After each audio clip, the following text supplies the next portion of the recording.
Hey guys, what's going on? It's Eli, back with another review video, and yes guys, that's right, you read the title and you know exactly what I'm now reviewing, and as was clearly teased in the last review video, you all figured it out, I'm sure. How could you have not? Yeah, I gotta say, 2016, it was quite a big year for movies, and in the case of Disney.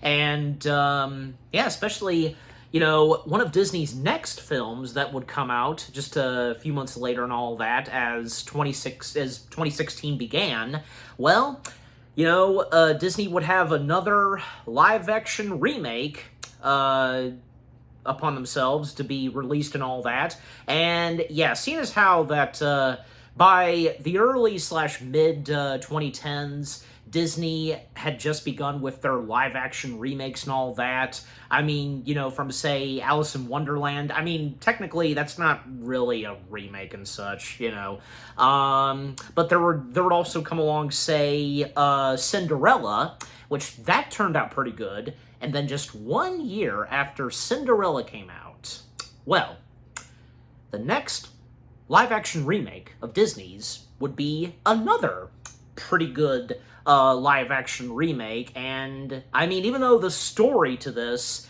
is different, it's still considered, it is a live-action remake of one Disney animated film that was, in fact, the last ever Disney hand-drawn animated film that Walt himself ever touched upon and was responsible for bringing it to life. Yeah. And not to mention that this one Disney live-action remake is celebrating its anniversary. Yes, guys, I am now finally reviewing, and I would say it's one of my top favorite Disney live-action remakes. Yes, from 2016, The Jungle Book. Yes. The Jungle Book, directed by good old Jon Favreau. Yeah. So the first things I have to say about, the live-action remake of Disney's The Jungle Book. Well, I remember, of course, when this was coming out. I remember hearing about this. Jon Favreau, who me and my family, we loved and admired so much, and, some of the movies that he directed that we've enjoyed from, like, say, Elf, Zathura, then came the Iron Man films, the first two, and, even when he directed one of my favorite films of his, Chef, but, yeah, then, him stepping in the director's chair for a live-action remake of Disney's, which in the case being The Jungle Book. But I also remember not only hearing about this, that Andy Serkis was also working on a Jungle Book movie of his own, and yeah, because at some point that got pushed back, and yeah, especially on account that Disney's live-action Jungle Book film was soon upon us at that time. So, yeah, because Andy Serkis's Jungle Book film would come out 2 years after Disney's, and yeah, that's good to see. And very smart on Andy, because, yeah, clearly, because, he didn't want his Jungle Book film to, be up against that. Well, and with how far they were into production and all that, but just, but I remember when the trailers came out. And I do recall that, yeah, when The Force Awakens came out, one of the trailers for Jungle Book was shown alongside with that.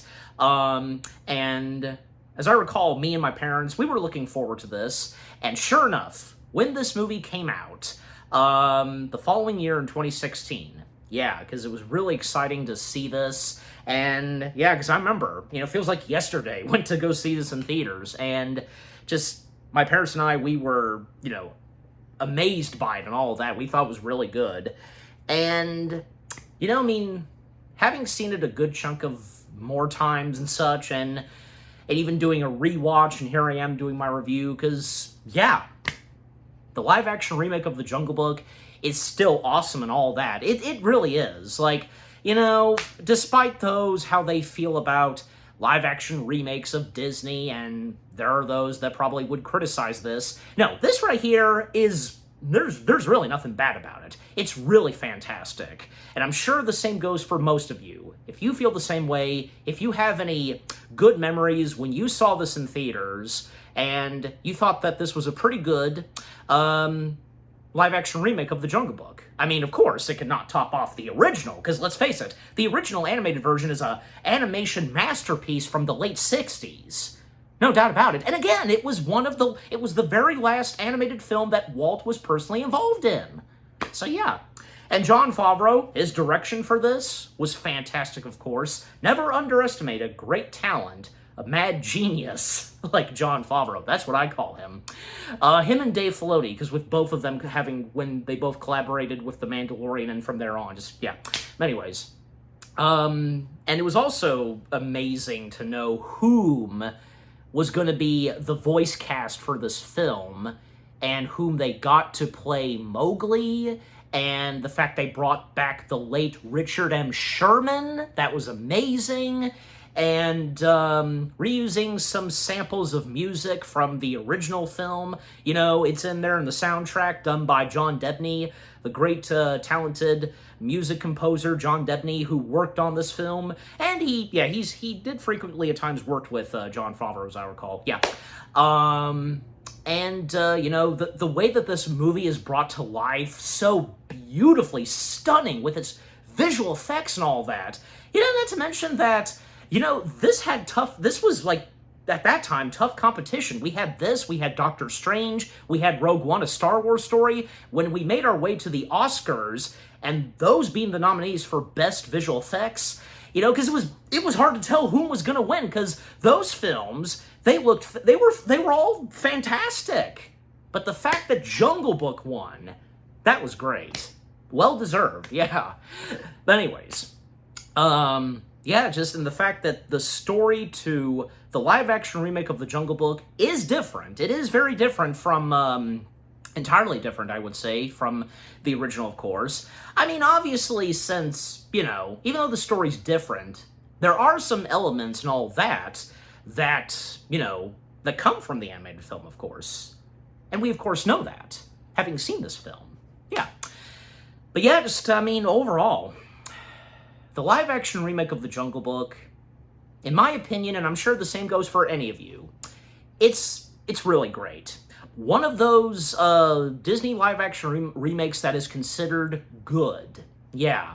And, you know, for me, because I have no problem, and, you know, I have no, you know, bone in me that despises and hates the live-action remakes, because, you know, I've explained this before, like, they're always fun to watch and very interesting to see and how they would look in live action. You know what I mean? Just, yeah, and if you feel the same way too.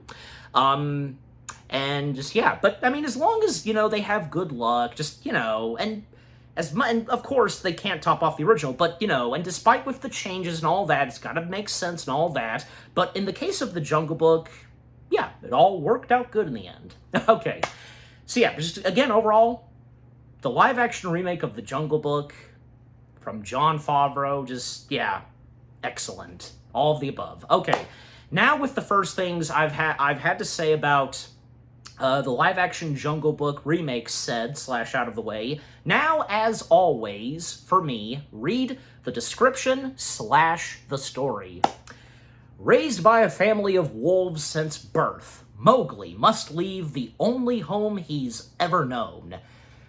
When the fearsome tiger Shere Khan unleashes his mighty roar, guided by a no-nonsense panther, Bagheera, and a free-spirited bear named Baloo, of course, the young boy meets an array of jungle animals, including a slithery python and a smooth-talking ape.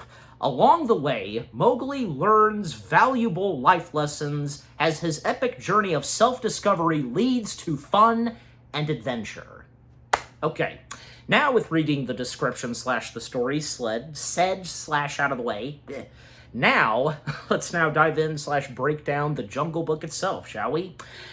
Yeah, well, first off, it was really interesting how the castle logo, like when the movie starts off, we have the castle logo, but in the case of the Jungle Book, and the same would go for The Lion King, yeah, the way that the castle's done actually is pretty good, and with the music and all that, being in that like classic style, and obviously like hand drawn and such. Nice. Even like when watching the behind the scenes of the Jungle Book, of course they did mention that, about the castle and all that. I guess like because for Jon Favreau, that's his like little treat and such. Like a Disney movie that he's involved in, it gets that castle. But anyways, so yeah, after that, because the camera panning, we then see, I think a little bit of the jungle and such is 2D, but then of course it would translate as the camera backs up some more, live action, and we get that iconic overture music of the original Jungle Book, just, that's amazing. Then, yeah, because then getting straight into our movie, because, yeah, like in the original, Bagheera doing a bit of narration. Yep, and at times in this movie, we would get Bagheera doing some narration. Yep, many strange legends are told in these jungles of India. We do get a bit of that. That's awesome. And then, this movie doesn't waste any time to see our main protagonist, Mowgli the Man Cub, being played by Neel Sethi. And yeah, this is definitely when he started to shine. Like, he was introduced in this movie, and as it says in the credits of the film, the end credits. And Neel Sethi, I'm pretty sure I'm getting his full name right, yeah. But again, you know me sometimes. His portrayal of Mowgli in the live-action remake of The Jungle Book is really fantastic. He was so great in The Jungle Book and all that, and really pulled off, what he brought to Mowgli in this. And, of course, with the red trousers and all that, just, and having the right good haircut, Of course, Mowgli has to have that kind of specific haircut and such. By the way, did I forget to mention that, this is not the first time that Disney has done something live action of The Jungle Book, because I'm sure, as we all know, they most prominently had one in 94, that had Mowgli in the title. I'm sure you, of course, know about that. Yeah. And Mowgli having been played by the voice of David in Lilo and Stitch. Anyways, but back on point, because Mowgli, he's running, and some wolves are beside him, left and right, and we see that Black Panther's chasing him, and when Mowgli makes his way up to a tree, a branch breaks, and that was a dead tree, and apparently he was practicing and trying to make progress being a good wolf and such, because, him being a part of the wolf pack. And Bagheera, being voiced by the one and only Ben Kingsley, yep, addressing to Mowgli that, with that being a dead tree and the branch breaking, then he would have been done for instantly. But Mowgli commenting that if that tree branch hadn't been dead, and for that tree being dead entirely, then Mowgli would have made good progress. But hopefully very soon, and, Bagheera and some of the other wolves saying to Mowgli that he'll one day be a good wolf in the wolf pack and such, but just not there yet. But I'm pretty sure we all know, of course, that him not being a wolf, a man, just, yeah, anyways. And yeah, seeing the rest of the wolf pack, and the more narration we get of Bagheera, explaining that, he found Mowgli when he was just a small child, a baby, and, well, because with the unfortunate loss of his family, Bagheera saved Mowgli and brought him in with these people, as he says, yeah, which being the wolves. And from there on, the wolves, they took Mowgli in as one of their own, especially, yeah, most prominently Mowgli's adoptive wolf mother. And from Mowgli and the wolf pups, they always call their wolf mother Ami. Yeah. And yeah, the mother wolf, which being named Raksha. Raksha, yeah, being voiced by the lovely, talented Lupita Nyong'o. I hope I got her last name, but you know who I'm talking about, of course. Great, fantastic actress from, being in, say, 12 Years a Slave, the Star Wars sequel trilogy as Maz, and amongst other great stuff she's been in. Yeah. And yeah, because, from Ben Kingsley and Lupita voicing Bagheera, each voicing Bagheera and Raksha, well, they did not disappoint. The entire voice cast in The Jungle Book did not disappoint. They were all fantastic, and once I get up to the rest, I'll say it again. Yeah. So, by this point, and with the wolf pack, we see that, yeah, the wolf pack, doing this thing where, they say the law of the jungle and all that. Yeah, the law of the jungle. This is the law of the jungle, as old and as true as the sky, etc. Yeah. And, of course, with the wolf pack, we of course have Aquila, whom is the leader of the wolf pack and such, and in charge of that part of the jungle. And Aquila being voiced by another great talent in this film, Giancarlo Esposito. Yeah, you know who it is, of course, yeah. And yeah, because he's done so many other great stuff, and, he would get to work with Jon Favreau once again a little later on in The Mandalorian as you-know-who. Yeah. So Aquila, being voiced by him, because again, yeah, Giancarlo, again, just another great talent in this, and with what he brings to the voice performance of Aquila, and with how much we get of Aquila, and yeah, until we get to what happens to Aquila later on. Anyways. Also, the Wolf Pups, well, most prominently, one of the Wolf Pups, and whom has a name, and, his name is said, Gray, being voiced by young Brighton Rose Favreau, one of Jon Favreau's kids. Yeah, because, some of Jon Favreau's kids, they've appeared in some of his movies, his son, Max Favreau, who most prominently appeared in Iron Man 2 as, and with it being official now, young Peter Parker. You know what I'm talking about, yeah. He voiced one of the young wolves. Also, MJ Anthony, who worked with Favreau previously in Chef, playing his on-screen son, voices one of the young wolves, as well as Chloe Hetcher, Asher Blankoff, Knox Gagnon, Sasha Schreiber, Kai Schreiber. Yeah. So that's the list of those that voice the young wolves. And also, to talk more about the visual effects and such, because, just amazing and beautiful, and even when making some of the animals, including the pups, being so adorable and such, yeah. But, and also, because now leading up to where there's a bit of time-lapse, because the water disappeared, and winter came, and all that, and everything shriveling and such, and, the time-lapse, and with the visual effects, just fantastic, yeah.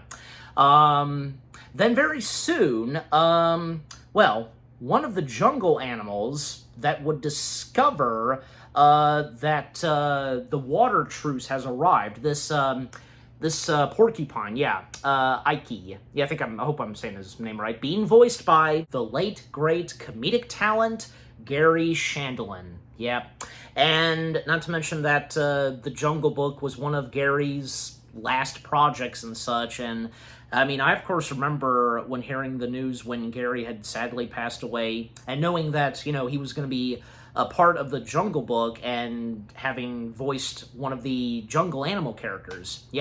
So, to hear his voice once more, and of course, his character being amusing and all that, and, because it's Gary, that was such a joy. And the fact that, this movie is in dedication to him. And not to mention that, Gary had frequently collaborated with Jon Favreau a few times, most prominently in the MCU, of course, in Iron Man.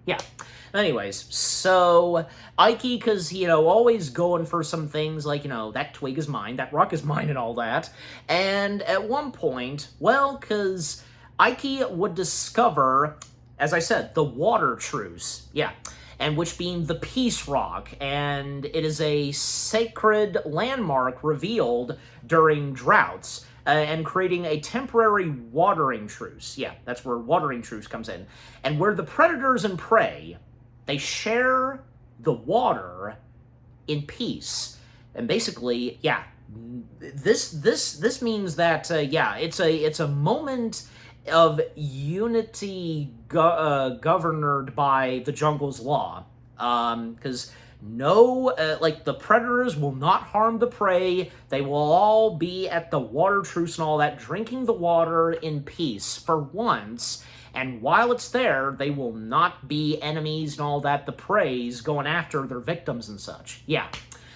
So, once the word is spread that the water truce is happening, and with the Peace Rock and such, everybody coming to the Peace Rock, and yeah, every single animal, from the innocent animals, the ones that are dangerous, yeah, again, the predators and the prey.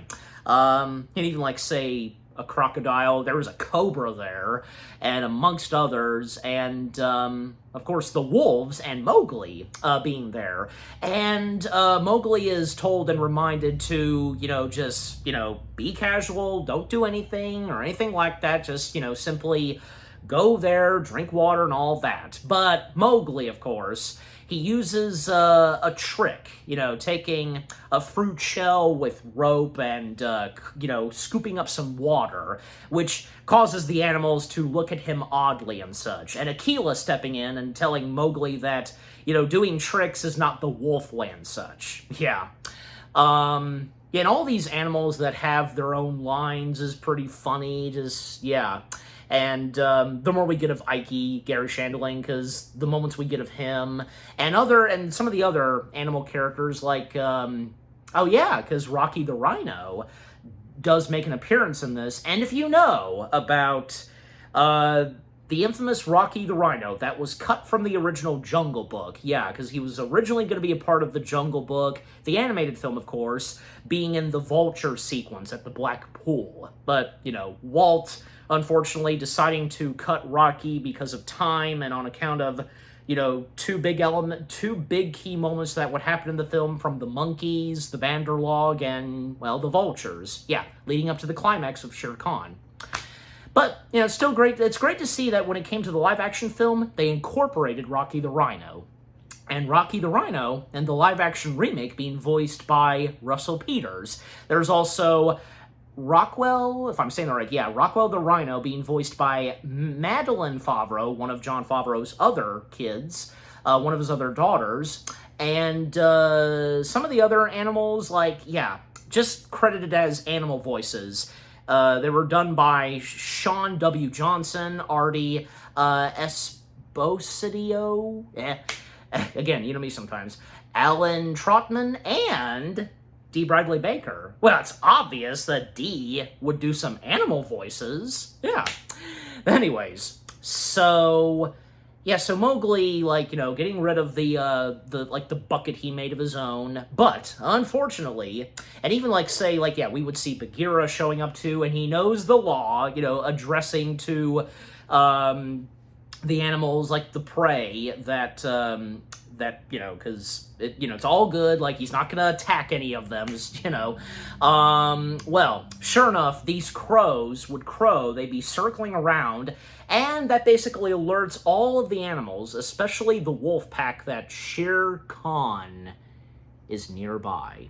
And Akela having Mowgli get behind him, they'll protect him and such, and yep, Shere Khan, sure enough, stepping in the picture, the sunlight, and yet Shere Khan getting out of the sunlight, and there he is, showing up to drink from the water truce and all that, and yeah, of course, everybody being uncomfortable with Shere Khan's presence, and Shere Khan being voiced by another good talent in this film, Idris Elba.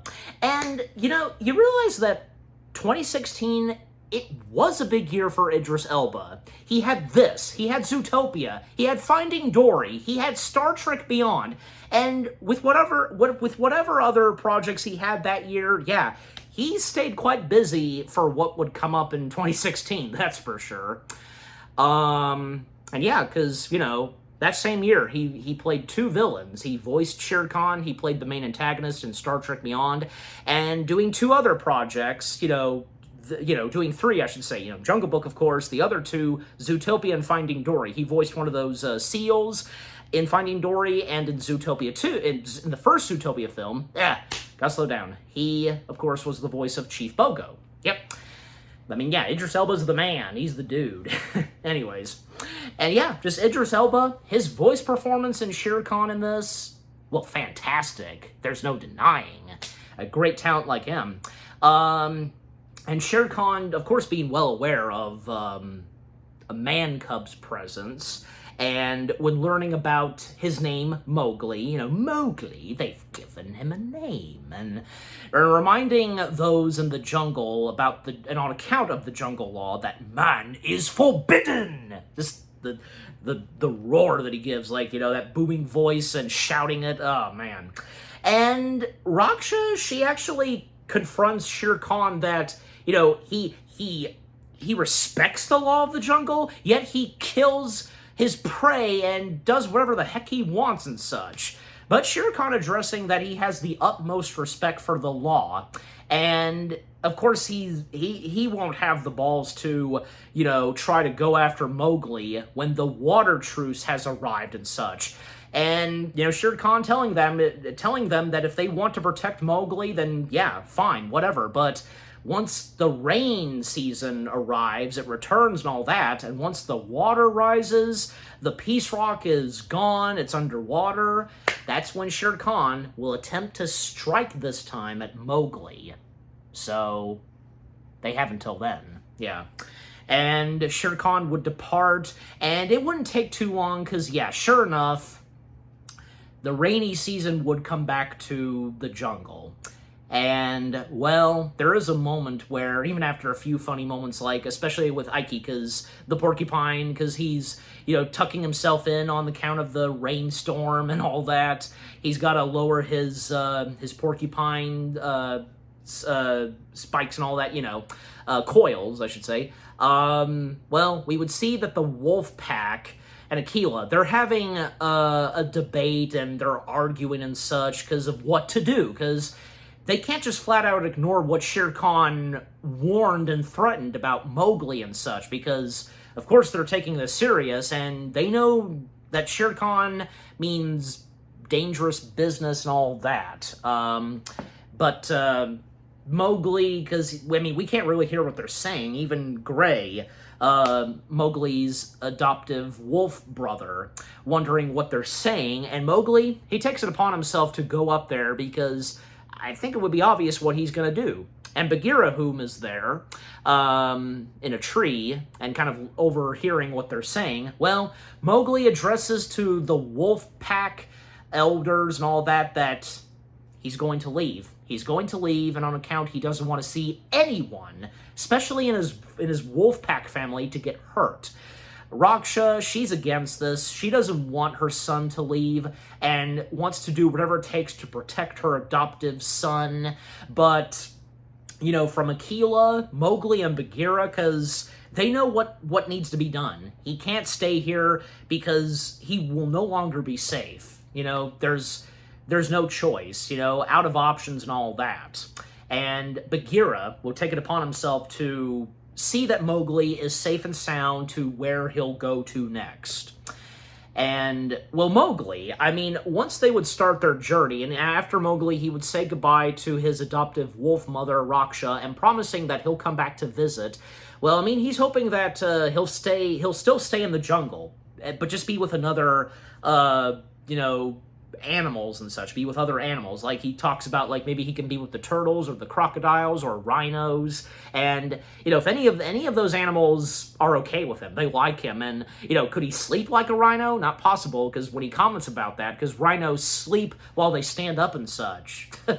However, Bagheera addresses and confirms to Mowgli that, no, he's not going to be going to another animal pack, because this time, and officially, Bagheera is taking Mowgli to the Man Village.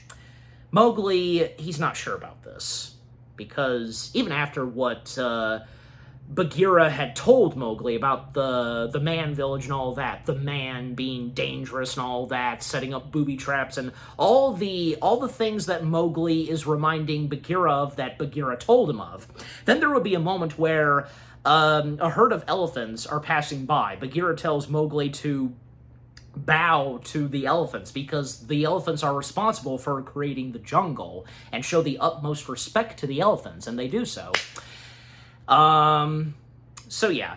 Then, as they would proceed on after bowing to the elephants, then they would find themselves in a field where buffaloes are, in a buffalo field. And, well, Mowgli still going on about the man village and all that, and just, yeah. Knowing Mowgli, of course, at first, because how he's not too keen on going to the man village and would do whatever it takes to stay in the man village. And, come to think of it, because, the difference between this Mowgli and the Mowgli from the animated film, well, I think it's obvious that they are different from one another. But I don't mean that in a bad way, because, of course, they do share a lot in common, but I think especially a bit of their attitude and personality. Because Mowgli in the animated film just... I don't know, because I hate to say it, I hate to call him this, but, being a brat and such, just doing whatever it takes to stay in the jungle and just wanting to get his way, it's understandable what's going through Mowgli's head, the pressure and all that, and the fact that the jungle's been his home for so long, and even when it would come to, say, the events of the Jungle Book 2... Yeah, anyways. But here, because, Mowgli, of course, wanting to stay in the jungle, but, still. There's, of course, still a difference and all that, but anyways. Then at one point, when they're going through the field where the buffaloes are, well, Bagheera, hearing something and telling Mowgli to get down. Mowgli thinks that, what, we have to bow to the buffalo now? No, this is serious. This is not a game, and Mowgli, he does not duck down immediately. I think it's obvious what's about to happen. Yeah, sure enough, Shere Khan tries to lunge at Mowgli. And by the way, looking at the behind the scenes, Jon Favreau stood in for Shere Khan, because Neil is supposed to duck down and all that from Shere Khan lunging at him, because, yeah, Jon Favreau stepped in as reference or something, just popping out, just going, ah! That was amusing. Even the crew, they were laughing, just... I'm pretty sure, because, I guess Neil was startled by it, but anyways. But, yeah, so, Shere Khan... Because he's nearby, he jumps out of the field. Bagheera holds off Shere Khan while Mowgli, he makes a run for it. Because Bagheera gave him specific instructions to just run and go for where the cliff ends and all that. Because, yeah, there's an edge and such. And, Bagheera doing his best to hold back Shere Khan. But, yeah, Bagheera not being strong enough for Shere Khan. Because, Shere Khan, he's kind of unstoppable. Yeah, knowing him and this kind of powerful tiger Shere Khan is in the world of the Jungle Book, that's for sure. And sure enough, because of what's going on with Shere Khan, this would cause the buffalo for them to be on a complete stampede. Yeah, so they would make a run for it. Mowgli, he would jump off the edge of the cliff and such, tumble down, and just in the nick of time, the buffalo coming down, and Mowgli would hop on one of the buffalo, and thus... Mowgli makes his escape from Shere Khan. Shere Khan letting out a tiger roar and such because, he missed a shot at trying to get Mowgli. And when he thought he almost had it, nope, managed to get away. And as for Bagheera, well, obviously he doesn't die, no, but, obviously we're going to see him a little later. And it would take a little while for Bagheera to locate and catch up with Mowgli, and where Mowgli would end up to next. So, right after that, and back at the wolf pack and such, well, the crow's once again crowing, and yep, Shere Khan is nearby, and he makes his way to the wolf pack and such, and to have a little chat with Akela, talking about Mowgli and the fact that he's disembarked and such. Seems to be going pretty well so far, but okay, something's gonna happen, that's for sure. And, Akela just saying to Shere Khan that, he's left and all that, not giving Shere Khan any more information and specific details that obviously Shere Khan wants to know of. Then out of nowhere, Shere Khan, he attacks Akela and throws him, and yeah, basically Akela is done for. He was murdered and killed by Shere Khan. Now Shere Khan is taking over for now, and yeah, because Shere Khan, he's attempting to lure Mowgli back, and he's gonna do whatever it takes. He doesn't care if Mowgli like, makes his way, like, to the Man Village or anything like that. He just wants him flat out dead. He'll stop at nothing. And definitely, for sure, with what Shere Khan just did, murdering / killing Akela, this is going to get Mowgli's attention at some point. Yeah. And, well, I mean, there's nothing that the wolf pack can do for now, because now that they're under Shere Khan's power and such, yeah.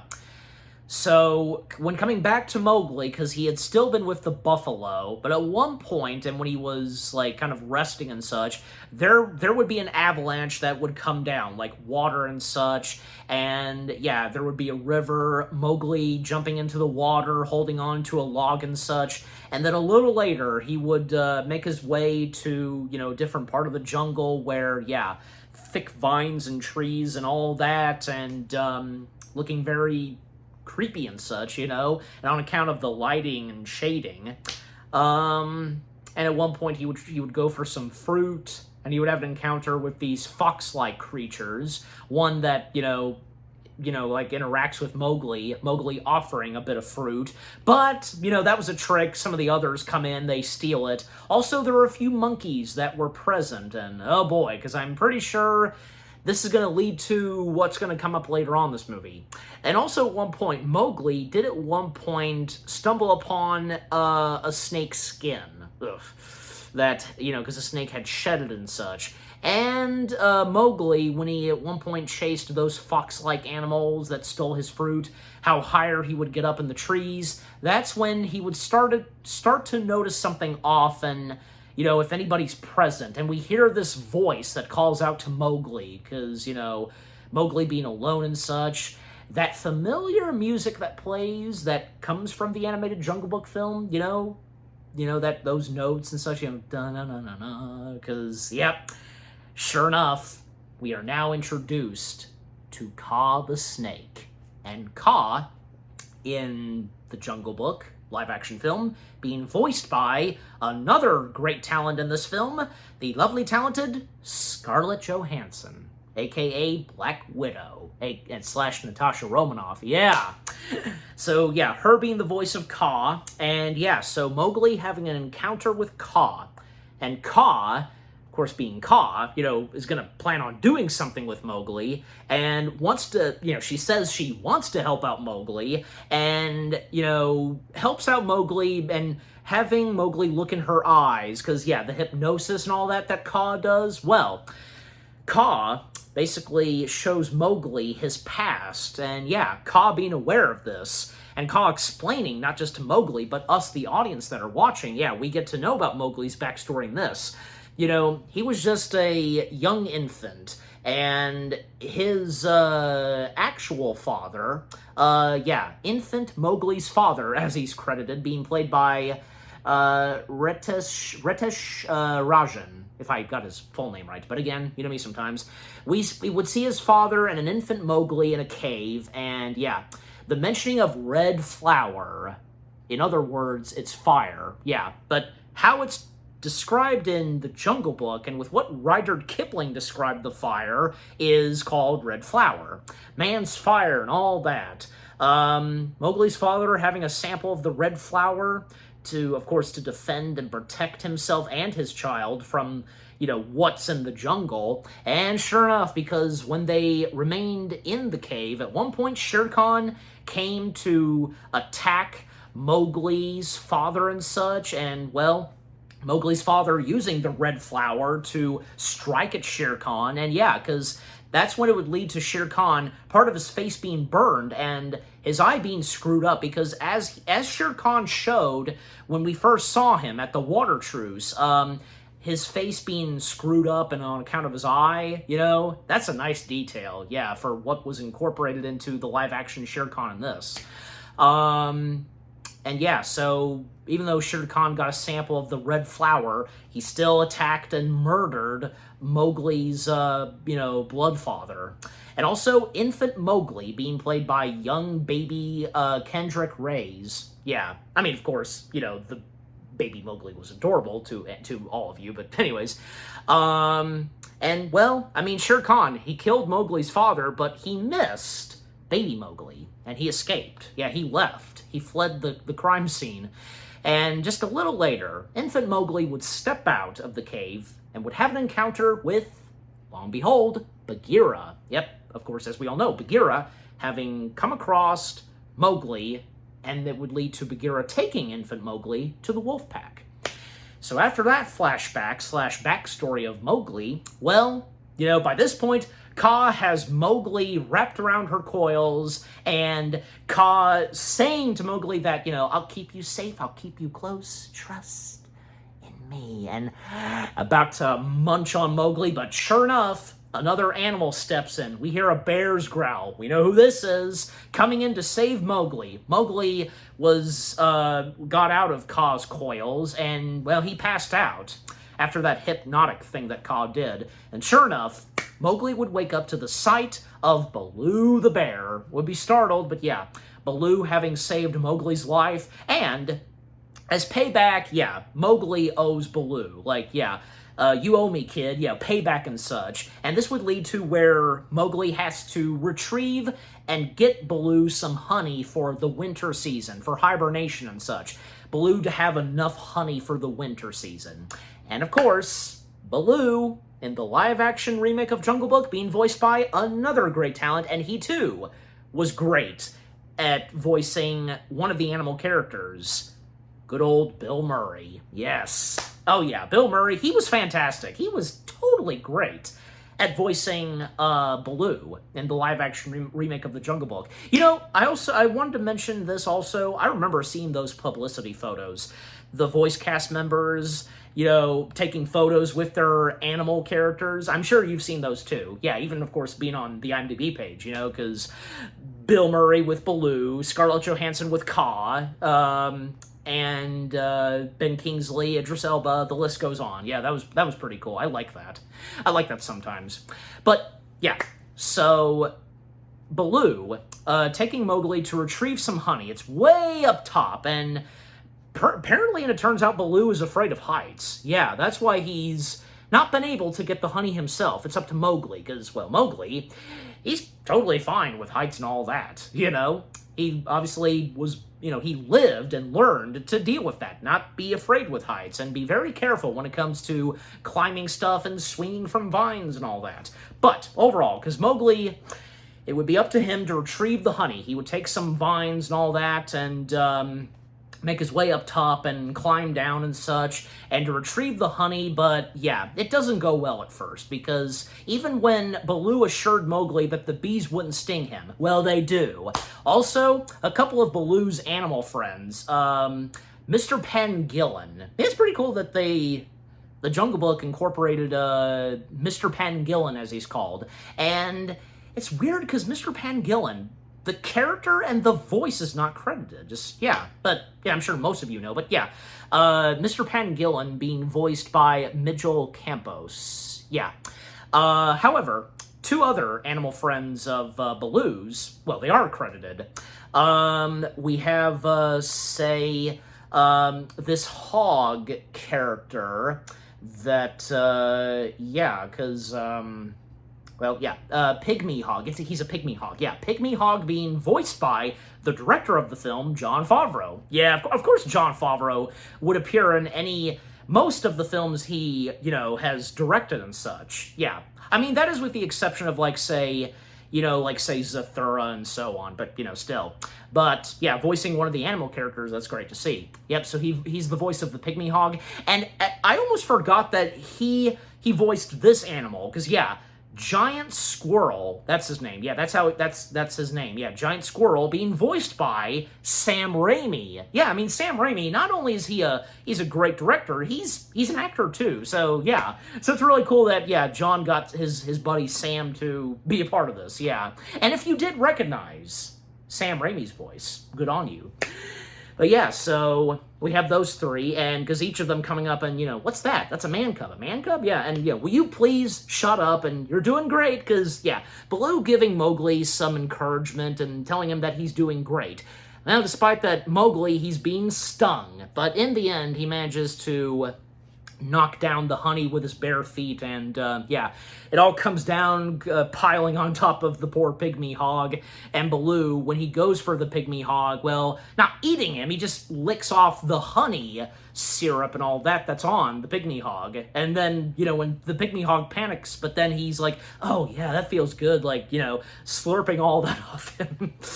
But yeah, and even, because Mowgli, like, you said the bees weren't gonna sting me. What do you call this?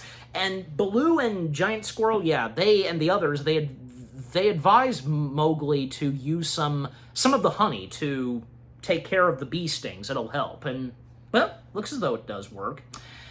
And Baloo, after that's done, well, Mowgli's business is not finished yet, because Baloo still needs a lot of honey with the help of Mowgli and such.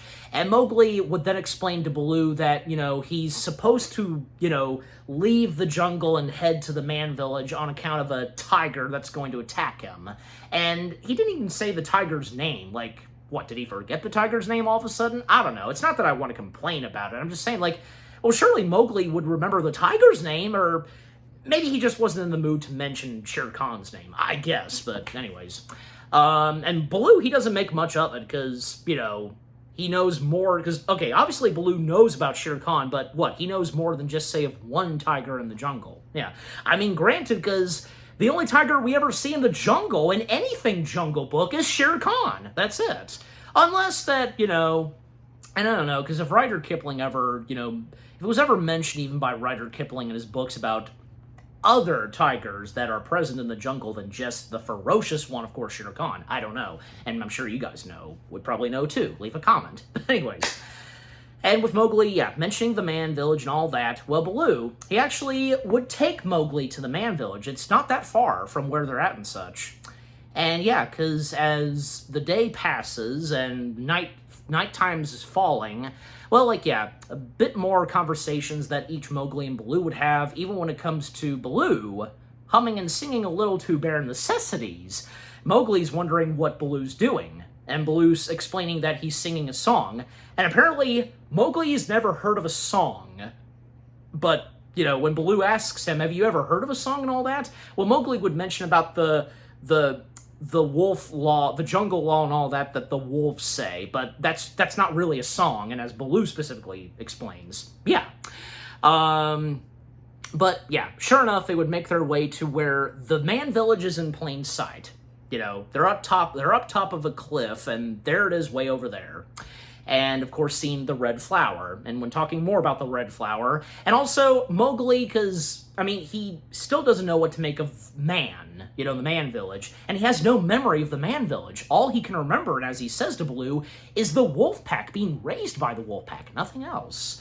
And then Baloo would talk with Mowgli about the ways of the bare necessities and such, and, with what Mowgli had so far done on account of getting honey and such, if, Baloo basically saying that, if this goes pretty well, great progress and such, and their teamwork and such, then, Mowgli can stay with Baloo. But if it doesn't go that great, then, Mowgli will then be taken to the man village, with what all Baloo specifically says, and and until winter approaches, But it seems like Baloo and Mowgli, they seem to be doing pretty good as of now. And coming back to the wolf pack, there is a moment where Raksha notices her wolf pups. They're actually hanging out with Shere Khan. Shere Khan's telling them a little bedtime story about the kookaburra, a cuckoo bird and so on. And the way he would describe the bird to, the wolf pups, kind of a bit dark and such, on account of the mother and all that. But, But, of course, Raksha, because, at least, in the case of Shere Khan, he wasn't going to harm those wolf pups, because sometimes, villains, being innocent to some characters, you know what I'm saying? Just, At least, for one, Shere Khan, he's being polite and caring to the wolf pups, but still, And Raksha still being intimidated by Shere Khan and all that, and, Shere Khan still, having full hopes that, his plan's gonna work, and it would do so. It's going to at some point when Mowgli's soon gonna find out about this, whomever is going to mention it to Mowgli, because, you know, keep in mind that with what Shere Khan has done, he killed Akela, and he doesn't care if Mowgli makes his way to the Man Village. He just wants him flat out dead, because he's just determined to get Mowgli in his sight and all that. Just, yeah. And of course, we're going to soon find out what's going to happen next. Okay, so the next day, well, this is where Mowgli and Baloo, they really make good progress, teamwork and all that, on account of 3 of Baloo's animal friends, Mr. Pangolin, the pygmy hog, and the giant squirrel. Yep. Mowgli this time, he's put himself in gear, like leaves and all that, and being lowered to retrieve the honey, and having Giant Squirrel pass on what Mowgli is wanting Baloo to, like, move to this side and all that, and for him to, you know, break off the honeycombs and all that. And yeah, by having it be catched in a basket and so on, yeah, now they're making great progress and all that. Not to mention that an instrumental version of Bare Necessity plays. Then a little later, Baloo and Mowgli are having some fun out in the river, and just like in the original, where Mowgli is on top of Baloo as he's on his back, you know, as the river carries him. And of course, they're singing Bare Necessities. And, you know, Bill Murray, because he's got a good singing voice, and yeah, he of course did a fantastic job voicing Baloo, and on account of singing Bare Necessities. And by the way, just, you know, mention this because I'm sure, as most of you know, because the live-action version of Baloo in this, because how he would make a cameo appearance in the Chip and Dale film and singing Bare Necessities like in a jazzy version, you know, like, yeah, Bare Necessities, you know, all that. But back on point of the movie, because, yeah, seeing other animals, like seeing them pass by and all that, up until there's some wrestling behind the bushes. Could it be Shere Khan? Well, nope. Turns out it's Bagheera. Yep, Bagheera finally locates and catches up to Mowgli. Mowgli is, of course, happy to see that Bagheera's okay. And Bagheera and Baloo, you know, because they've known each other, they're friends, and even when Mowgli mentioned to Baloo about Bagheera, and Baloo knowing about Bagheera, and Mowgli explaining on all that happened, like when coming across a snake, Baloo stepping in, and them becoming a team and all that, being friends, and, well, Mowgli showing Bagheera something that he did, and asking Bagheera not to be mad, the whole thing of retrieving honey and such, and Mowgli using his tricks, and even Baloo being very fond of the tricks that Mowgli was doing, and those tricks came in handy for collecting the honey and such. But, of course, Bagheera, of course he does get mad. He's not pleased, and because on account that, you know, with what Baloo is teaching Mowgli, and, you know, because Mowgli helping Baloo prepare for hibernation, Bagheera, which was in one of the trailers, you know, bears don't hibernate in the jungle. What are you teaching him? Not full hibernation, but I nap a lot, as Baloo says. But, you know, Bagheera, he's having none of it, and is still determined for Mowgli to get to the Man Village.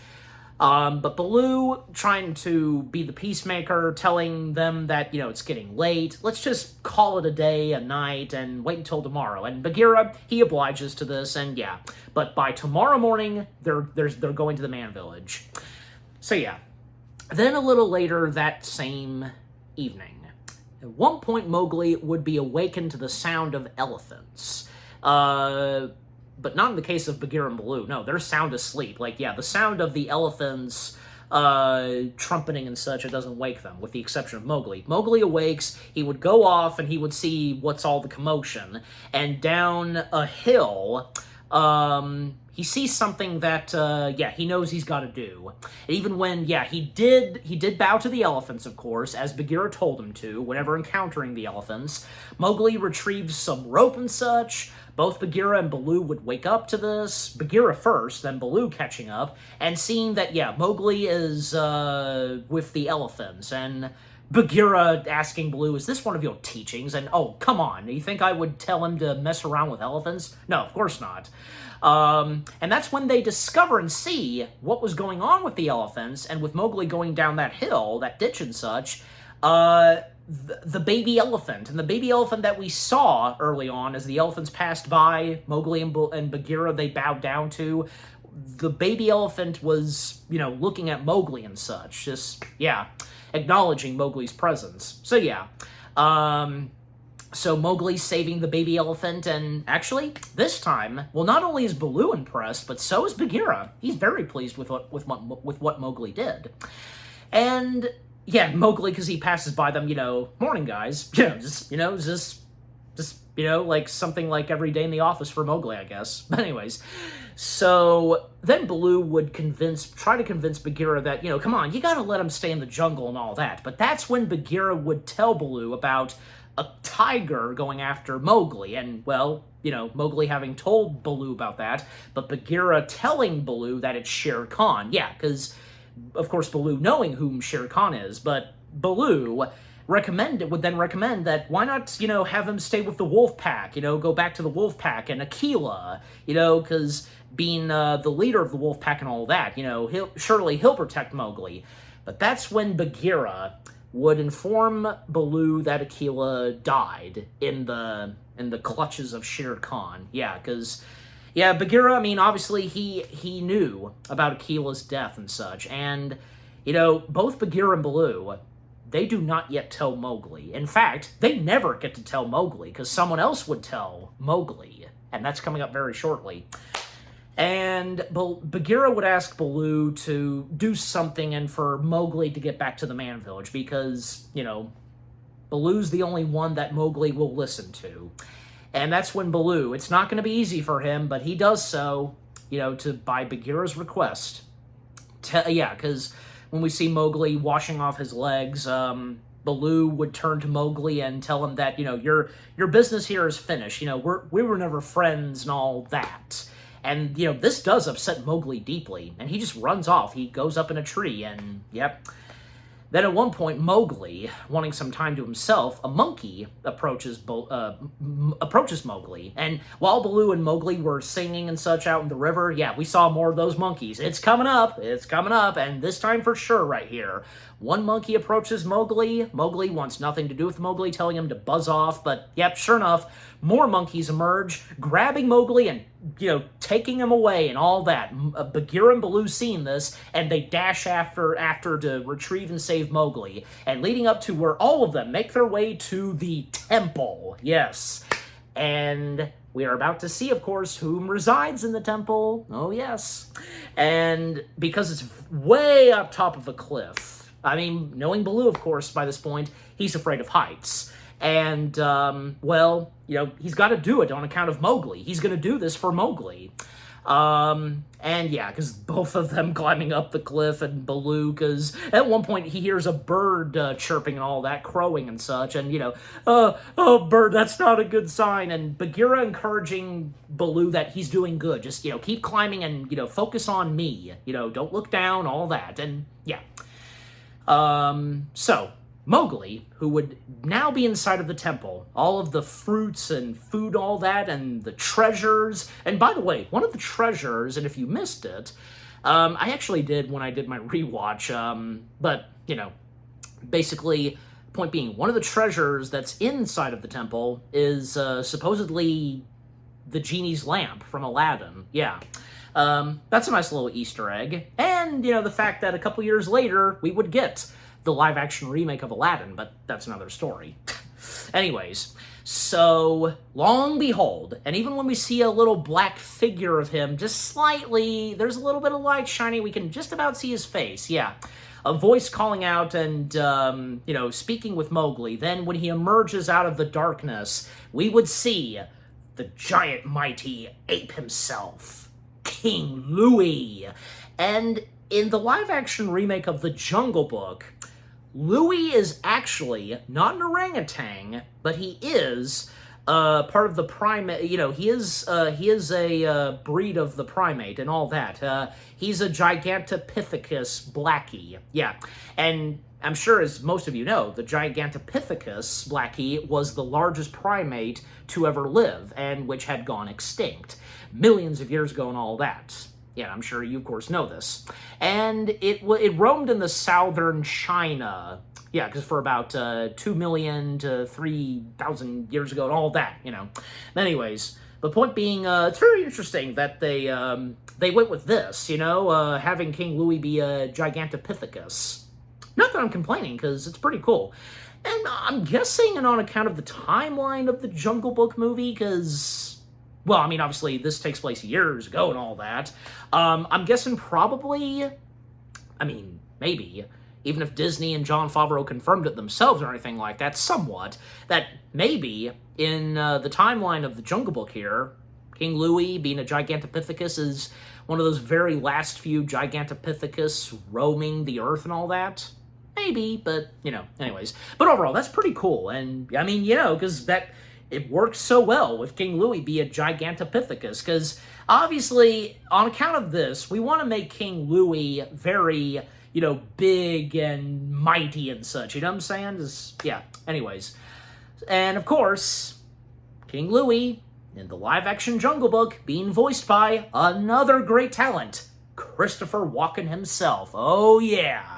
Yeah, it was really interesting and exciting to also have heard that Christopher Walken was to be a part of the Jungle Book when it was first announced, and even like each me and my dad, we were talking about that, and because I could do a pretty good decent Christopher Walken impression, because like, you know, like how I was like imitating Christopher Walken doing I want to be like you, like, oh, Obi-Do, I want to be like you. But of course no, because I mean he's singing, just, yeah, but until we get there momentarily.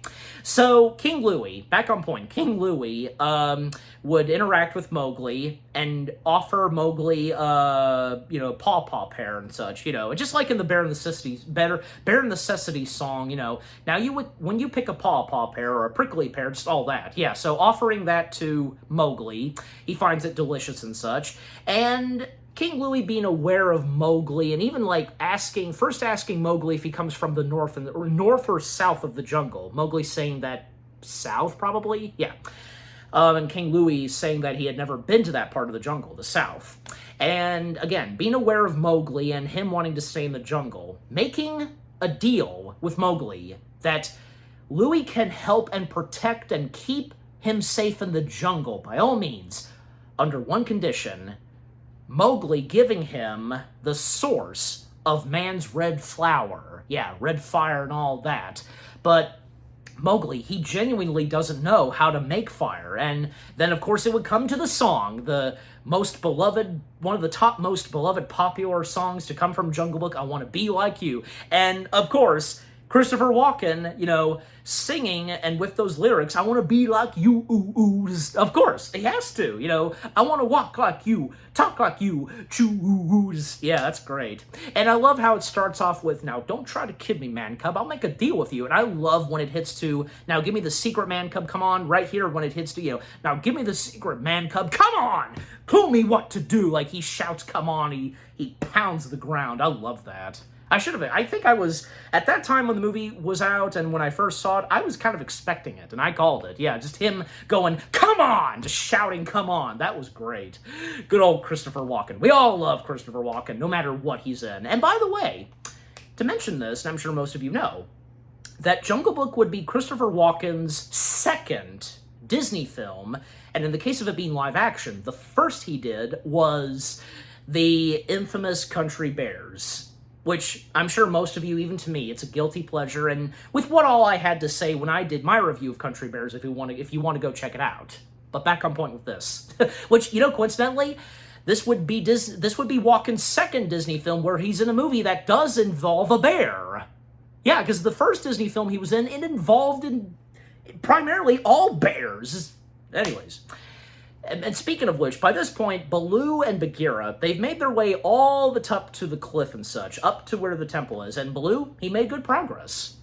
But of course on the count and sake of Mowgli. And when it's getting a bit out of hand, Mowgli, he can't provide the red flower. Just in time, Baloo steps in, and obviously, because, yeah, we know where this is going. Baloo, he's distracting and stalling time and getting Louie's attention, admiring King Louie and such, even when Louie, because not buying it, he's just a bit annoyed and such, and telling his monkey troops to seize him and all that. And Baloo even saying that he would like to be a part of the Bandar Log and all that, you know. And while King Louie and the monkeys are distracted, this works, Bagheera would step in, nodding to Mowgli to, just let's get out of here. But sure enough, one of the monkeys notices Mowgli escaping, calls out to Louie, and, nobody escapes. And that's when the monkeys, they would all go after the three of them. And King Louie, for the first time, he gets out of his position, his spot, where he had been sitting for a while. Even, his fur on his bottom, it got off his body like it was stuck on the ground. That's a nice detail. And King Louie, he steps out and he lets out a mighty Gigantopithecus roar. Everybody's seen this and such, but yeah, they go back to tackling and going after Baloo and Bagheera, while King Louie, he goes after Mowgli, trying to convince Mowgli to, reason and all that. But Mowgli, when mentioning that, he'll go back to the wolf pack, to Akela, King Louie heard about this, and that's when, right there, King Louie addresses and breaks the news to Mowgli about Akela's death, where King Louie says, Akela, oh, you didn't hear? Shere Khan killed him. And on account of him and such. But Mowgli, he's refusing to believe, and Louie trying to still go after Mowgli, don't run away from who you really are and all that. And, King Louie, he's taking quite the risk of going through parts of the temple, because I think it's obvious where it's going to lead to. Also, coming back to Baloo and Bagheera, because there was at one point where Baloo, he let out his bear roar at the monkeys, but that really didn't do that much. And sure enough, Mowgli escaping from King Louie, and King Louie, with how much he was crawling through parts of the temple and causing parts of the pillars to break off and all that, well, sure enough, part of the temple would collapse on King Louie, and yeah, that would be the defeat and demise of King Louie, and if it killed him, we don't know exactly. I mean, right after it collapsed on King Louie, all of the monkeys, they forgot all about Baloo and Bagheera, and they now paid attention to what happened to their king. They now all rushed to, take off the rocks and such, to save and retrieve their master, their king of the Bandarlog. And Mowgli, because, he got out of there, of course. We saw, but Bagheera and Baloo didn't. But when they hear Mowgli calling out to them, he's up at a tree, Mowgli addressing and, confronting Bagheera and Baloo. Akela's dead. You knew about this? And Bagheera telling Mowgli that we were going to tell you. You knew! And somebody's got to do something about this. Mowgli, he wastes no time. He runs. And when Bagheera and Baloo, they try to go after him. I mean, at one point they tumble and more of the gravel and such from part of the temple, crumble down and such. But when we come back to Mowgli, and as night is falling, he would make his way to the man village, and basically, what he's now going to be doing is try to steal and fetch some of that red flower. He would approach the entrance to the man village. We would get a good glimpse of the men that are in the man village. They're just having fun. I'm guessing most of them are drunk and such, and with that fire really, up in a blaze. And Mowgli, he's looking at each of the man, and then he would go for one of the torches that, again, is up at the entrance of the man village. So he would take one of those two torches, just one, and he would run his way back into the jungle. And at one point, with how far he's still been running, Bagheera and Baloo would notice Mowgli with the fire torch. And some of the animals noticing Mowgli as he passes by, and one of the birds, seeing the red flower, would address and alert all of the other animals. And the wolf pack noticing this too, knowing about this, I should say, and Raksha would call out to the wolves to run to the river. That's what the animals have to do. They have to run to the river on account that man is present in the jungle, although they don't know at first whom it is exactly. But until Mowgli arrives at the river location, Raksha identifying Mowgli, of course, and Mowgli calling out to Shere Khan, I'm not afraid of you and such, just, come, I've come to confront you and so on. Nobody has to be afraid of you. And Shere Khan, he does pop in, and Shere Khan addressing to Mowgli that, they're not afraid. It seems that they have a new fear. It's not him anymore, it's him. Because little did Mowgli realize that when at one point he jumped while running through the jungle. A bit of the fire, the sparks and such, it did hit on the ground. And yeah, I think we knew where this was coming. Yeah, it would start to build up, and parts of the jungle would be in flames. And this would lead to Shere Khan trying to get the other animals to turn against Mowgli, to be afraid of him. Golly, even when Mowgli turns to one of his adopted wolf brothers, Gray, even Gray's whimpering a little bit. Golly. But Shere Khan, he knows what he's doing, and Shere Khan then telling Mowgli to show them whom he really is, a man as of now, and to kill him with the red flower. But Mowgli, because it takes him a few seconds, but what he does next, he tosses the torch into the river. And he's not going to use the red flower because, because with that, he would confront Shere Khan that this is his home. And, well, I mean, Shere Khan, he doesn't care because he's still going to kill Mowgli. However, from Bagheera, Baloo, Raksha, and all of the other animals, they confront Shere Khan. They've got Mowgli's back, and they speak the law of the jungle. And by this point, Shere Khan just like, to hell with this, pardon my French, but it's true, because, if you want to die for the sake of the man cub, so be it. You'll all be in my clutches. And yeah, from Baloo to the wolf packs and Bagheera, they would go to attack Mowgli. Not Mowgli, Shere Khan. I gotta slow down. Yeah, a little fight between Baloo and Shere Khan at first, and just like how it is in the original Jungle Book, Baloo versus Shere Khan, all that. Unfortunately, Baloo, he doesn't stand a chance to Shere Khan anymore when Shere Khan would wound him some. Mowgli shouting out no, and the wolf packs would go to attack Mowgli, joining in with the wolf pack, but Bagheera stopping Mowgli, telling him not to fight like a wolf, but to fight like a human, a man. So that's what Mowgli does. The wolf packs and Bagheera, they've got this from here. Mowgli will run off and he'll do whatever he can to try to take down Shere Khan and such, whatever he's going to do next.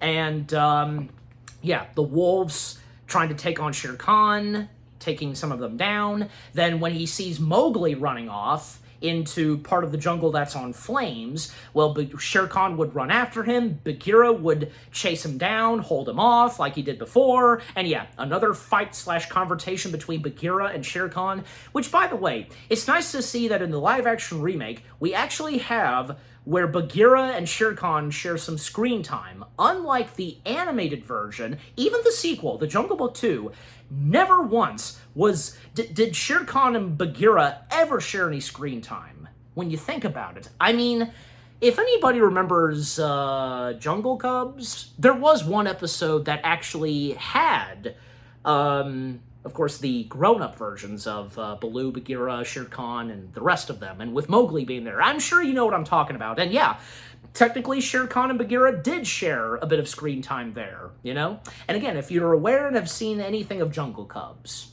yeah.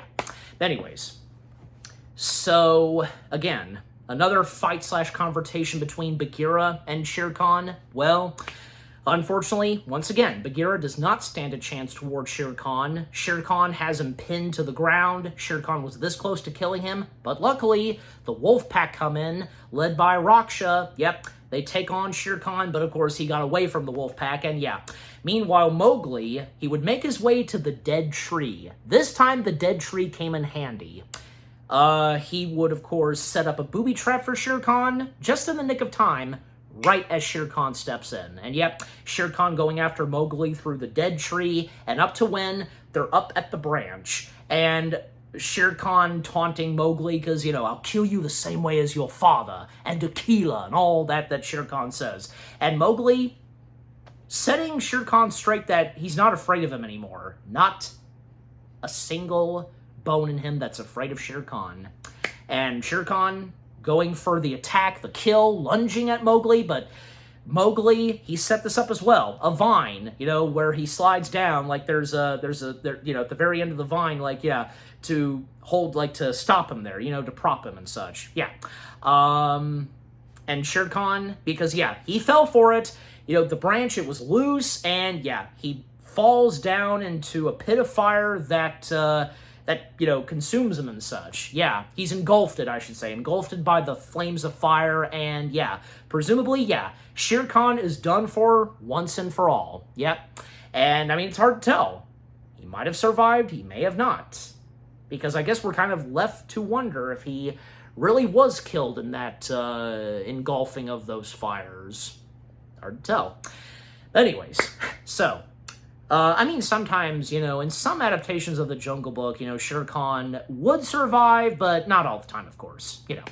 Anyways, and I'm sure you know this too, but now that Shere Khan is defeated once and for all, now peace is restored in the jungle, and on account of Mowgli remaining in the jungle. And the aftermath to this, Bagheera complimenting on Baloo, you know, standing his ground and such. Mowgli would at one point have another encounter with the herd of elephants, once again bowing to them. And what would happen next? Mowgli working alongside with the elephants to take down the fire that consumed part of the jungle, closing off the waterfall, kind of like making a dam, and having that water make its way to where parts of the jungle are in flames. Yeah, even Mowgli, he was riding on that baby elephant. And yeah, all of the animals, Raksha, Bagheera, and Baloo, they're very impressed with what Mowgli's doing on account of the elephants. Yep. So good on him. Yep, the flames being taken out, no more of that red flower in the jungle. All is good now. Then, what would come next? The epilogue. Well, Mowgli, once again, doing some training, this time as a man, not a wolf, and even like when Bagheera tells him to lay low, he doesn't. He does the opposite. He climbs up on branches and trees and all that. But it seemed to go pretty well. Even by this point, most of the wolves, the wolf pups, they did grow up fast. Because that's the thing, because, you know, any dog animal or anything like that, in the case of wolves, they would grow up fast as the months pass. So yeah, by this point, most of the wolf pups, they did grow up some. I think it's obvious.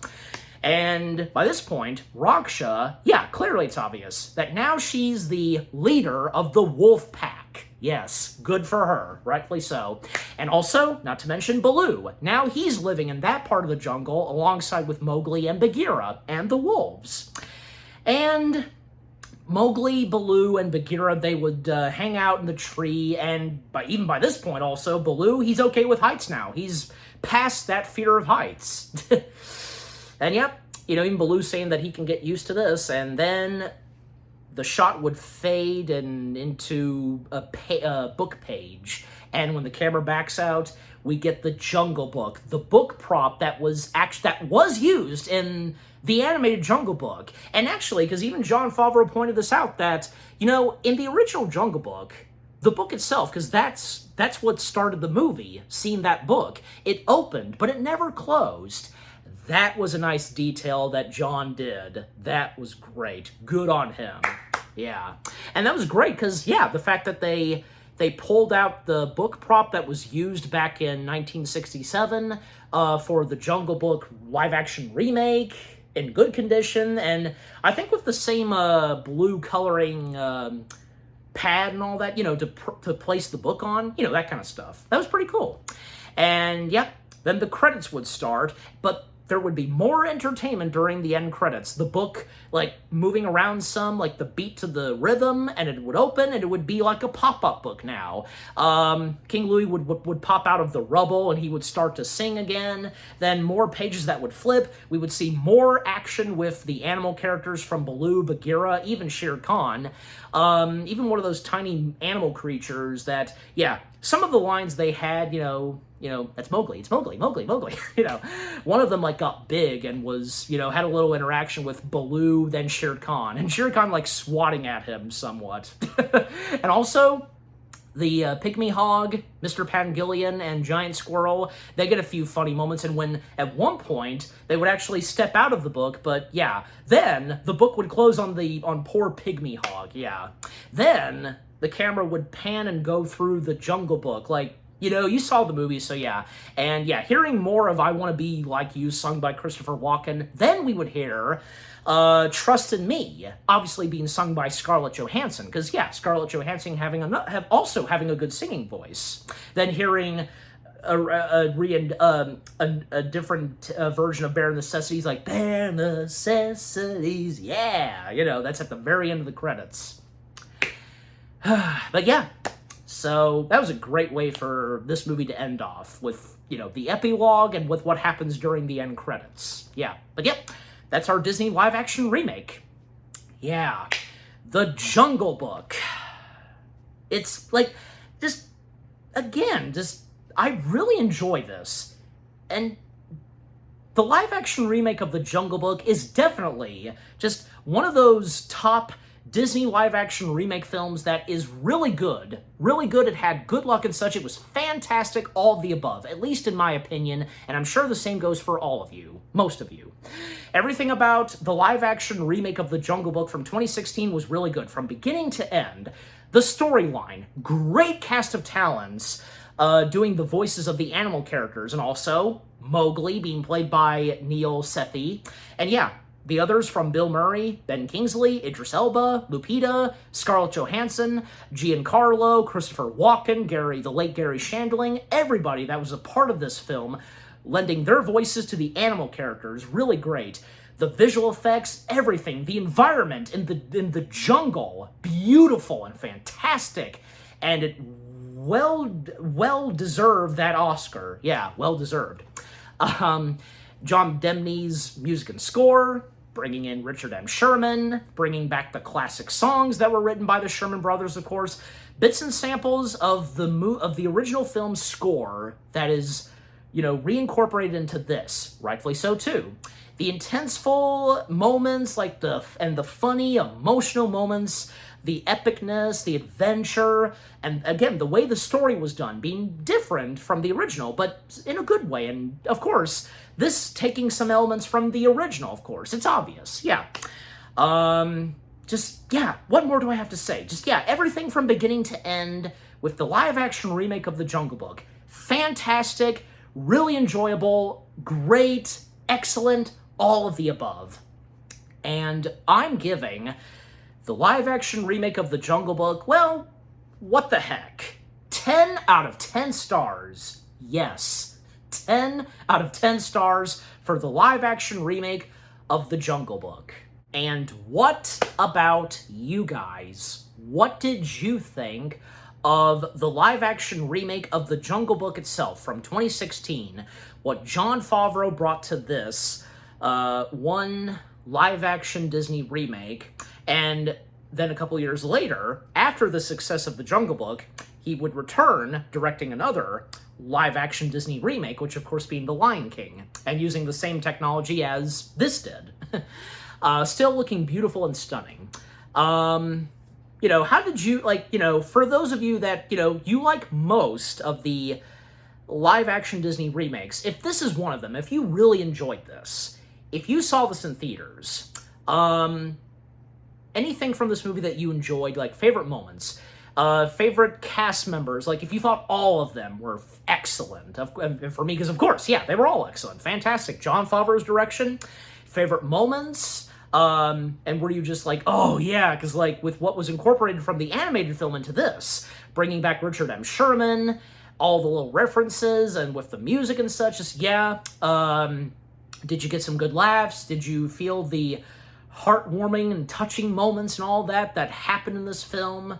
Oh my gosh, just overall, if you really enjoyed this, yeah, and that's what matters, and in your opinion, and as for me, but again, need I go on, overall, what do you think of the live-action remake of The Jungle Book itself? If you've seen other of Disney's adaptations of The Jungle Book where they did a couple of other live-action materials, but of course, if you also most prominently enjoy the animated version of The Jungle Book, even enjoying The Jungle Book 2. But yeah, again, what do you think of the live-action remake of The Jungle Book from 2016 with what all I've had to say, my review, and yeah, what did you think of my review? Leave comments and give this review video a like, as always. And so, guys, with all that being said, thank you very much for watching. I hope you guys enjoyed my review